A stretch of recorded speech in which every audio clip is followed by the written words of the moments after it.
Hi guys, it's Frankie from Frankie Tech. Good to see you guys again, and I'm here on day 3 of my time with the iPhone SE 2020, and I am absolutely loving this phone. Now, this phone has not been without controversy on my channel. I think a number of you were surprised to see me giving this phone that much attention, but the reality is, guys, this phone, whether you like it, whether you hate it, it's the phone I'm checking out right now on Frankie Tech. I'm an equal lover of tech, and I hope you can join me for this ride. But 3 days into this iPhone SE, and I can tell you, this is a terrific little phone. It's what I like to say, the little phone that could. Because in terms of performance, in terms of just the overall experience of using, yes, this slightly antiquated design, but it has been an absolute pleasure to use this phone. Now, there are certain things that I do miss from my iPhone 11 Pro Max, which is the iPhone I typically use, and that's battery life, and it's taken a little bit of getting used to the keyboard and using the home button once again. But 3 days in, guys, I'm kind of getting accustomed to using this as my main phone. But the 3 main topics today is just a quick battery update. I want to share some of the camera samples I've taken so far, and then we're going to wrap up with some PUBG Mobile here on this iPhone SE 2020. So let's have a look. So an update on battery life. Yesterday, I used this phone as my main and only phone for most of the day. I did do a screen on time check, and I ended up at 6 hours for this iPhone SE 2020, whether it was 2.5 hours of entertainment, 1 hour and 20 minutes of creativity, and almost an hour of social networking. These were the apps that I primarily used on this phone yesterday. And as you can clearly see, YouTube, definitely a lot of content watching, but used the camera. I even filmed a 6-minute video. That OnePlus 8 review you saw yesterday was shot entirely on this iPhone SE, and as a video camera, it has served my needs very, very well. Now, does this mean that this phone is designed for power users like myself? It is not. Do I wish the battery life was better than what I'm currently getting? Definitely. I'd call it pretty average battery life overall, but it's not a deal breaker, and most casual users will probably get 5 to 6 hours of screen on time on this device. So it's not going to win any battery awards, but it's very manageable for daily use. But what this phone is shining in is camera quality, and I've been very impressed with the camera quality on this iPhone SE. I took a number of photos yesterday, and it was a pretty overcast day, but that considering, it still did a really solid job with some of these shots. Video, like I mentioned, was also used in that OnePlus 8 review, and I took a little bit of additional video content as well. So have a look at these samples, and let me know in the comments, what do you think?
Rear-facing video on the iPhone SE 2020, shooting in 4K, 60 FPS, and pretty overcast day here in Hong Kong. But you can see over there the boats in the dock, and just walking down this one sidewalk here. Yeah, it's not raining though, which is nice. Really good stabilization, just the gold standard, guys. iPhone video camera capability. But hit me up in the comments, what do you think? And this is front-facing video on the iPhone SE 2020.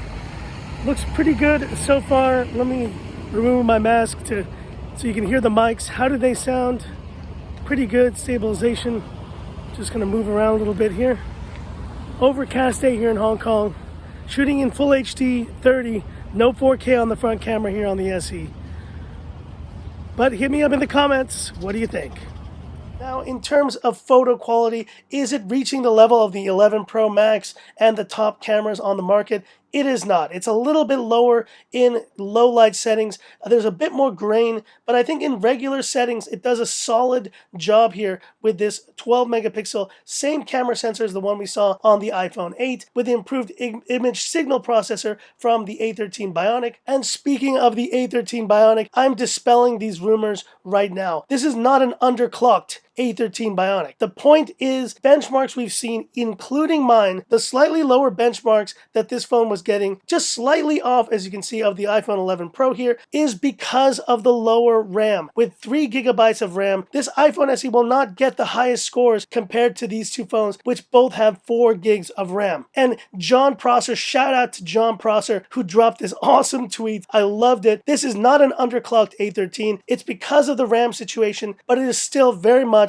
an A13 Bionic. It's not underclocked, and I hope that puts to rest these ridiculous rumors about this phone. And here we go with PUBG Mobile on the iPhone 2020. And yes, big bezels on this phone. But guess what? There's no interruptions, no notches, no punch holes here. But yes, you'll deal with those large bezels. That is the one trade-off of this phone. And to all you out there who were saying, Frankie Tech, how dare you compare this phone to flagships? How dare you even suggest that? Well, let me ask you this. Does your $400 Android phone do this? HDR, Ultra, no, not Ultra, let's do Extreme. How about we play HDR and Extreme settings, realistic here, on this iPhone SE. Enable anti-aliasing, disable auto adjust graphics, okay. And so as of right now, guys, this iPhone SE is able to perform at HDR and Extreme settings, something that no other Snapdragon 865 phone so far that I've tested has been able to do. And let's get started. And it's time.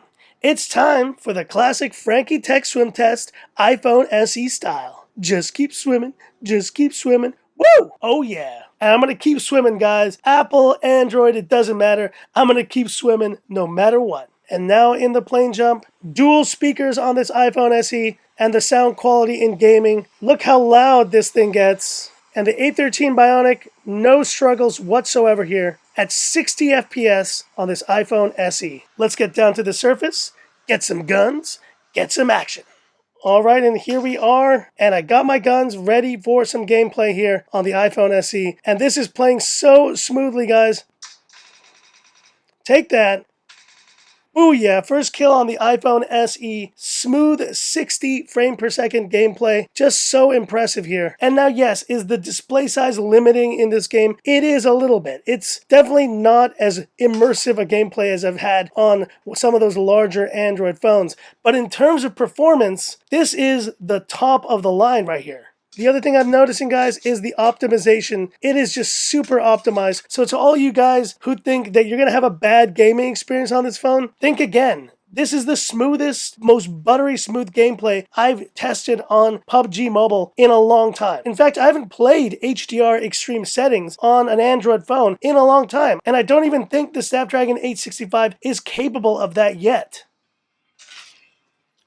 Oh my gosh. Off camera, unfortunately, I literally was just run over. That was nuts. This is the culprit who just ran me over there. I guess someone found out I was playing with the iPhone SE on this game. And it was like, I gotta kill this dude. But we're now spectating the person who ran me over. And how is gameplay on this phone? How does it feel in the hand? It is definitely warm. I'm not gonna lie, guys. The metal edge is pretty warm, and the back of the phone is definitely warming up as well. So I think a lot of the issues that maybe the iPhone SE will face in terms of performance is the thermal constraints of such a small body. You put a powerhouse chipset like the A13 in here, and it will probably heat up a bit more than it would on an iPhone 11 Pro or an 11 Pro Max. But in terms of just pure quality of gameplay, look at that kill. That was awesome. This iPhone SE is a beast. And whether you want to believe it or not, guys, it goes toe-to-toe with any Android flagship on the market. So that's it for this video and my 3-day verdict so far on this iPhone SE. I'm absolutely loving this phone. It is a compromised design. There's no denying that. If Apple could create an even lower budget, fully bezel-less phone, it would be amazing. But guess what? It would not cost $399 US starting price. This phone would be a lot more expensive. Now, there's obviously a lot of hate that this phone and that my channel has gotten over the last 24 hours for covering this device. But I can tell you right now, this is a great piece of tech. It's not for everyone. It's not going to be for you tech heads, for you pixel peepers, for you refresh rate junkies, for all the guys who typically watch my channel and value those things. It's not for you. But also know that this phone is for someone else. And whoever does like this phone and whoever does value this experience, guess what? Their opinions are just as valuable as yours. Great tech can be found in all places. Whether you're a fan of Android, whether you're a fan of iOS, there's great tech to be had in many different places. And the truth is, this iPhone SE is one of the best deals in tech right now. And I'm not going to change the minds of most of you guys who have pretty much made your decision on this phone. But for any of you who haven't and are looking for the best deal in Apple land for an iPhone in 2020, you have it here with the iPhone SE. But hit me up in the comments. Does the performance factor into your decision? Do you still think this iPhone SE is not worth the money, even though it is shooting photo and video and playing games like a flagship? Hit me up in the comments. I'd love to hear about it. And that's it for this video. If you liked it, give me that thumbs up. And if you love the content of Frankie Tech, subscribe to the channel, hit the bell icon for future updates. And stay tuned, guys, for a full comparison of this iPhone SE with, I guess it won the poll, the Redmi K30 Pro. I've already been taking some shots with this phone and that one, and I will be doing a full comparison tomorrow with photo and video samples, so stay tuned for that. So that's it, and this is where I leave you by saying, this is Frankie Tech, signing off. Have a good one.